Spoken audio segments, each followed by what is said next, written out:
চমকপ্রদ সিদ্ধান্ত নিল রাহুল।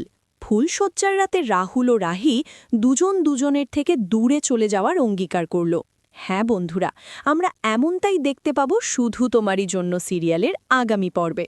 বিয়েটা হয়ে গেছে, কিন্তু আসল গল্পটা যেন এখনই শুরু। রাহুল রাহির সিঁথিতে সিঁদুর পরালেও তাঁর মনে রয়ে গেছে গভীর আঘাত আর না বলা কষ্ট। নিজের ভালোবাসার মানুষ তিতলিকে ছেড়ে বাবার জোরে এই বিয়ে।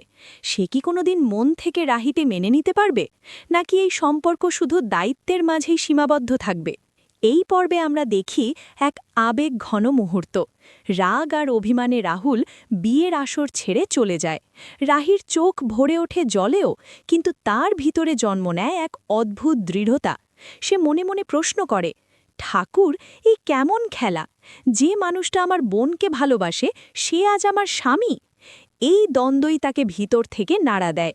অন্যদিকে রাহুল সোজাসুজি জানিয়ে দেয় এই বিয়েতে তার কোনো অনুভূতি নেই, সবটাই বাবার জন্য। এই কথাগুলো রাহির হৃদয় ভেঙে দেয়। তবুও সে ভেঙে না পড়ে নিজের মতো করে শক্ত থাকার চেষ্টা করে। পরিবারের সবাই যখন দোটানায়, তখন হঠাৎ খবর আসে রাহুলকে কোথাও পাওয়া যাচ্ছে না।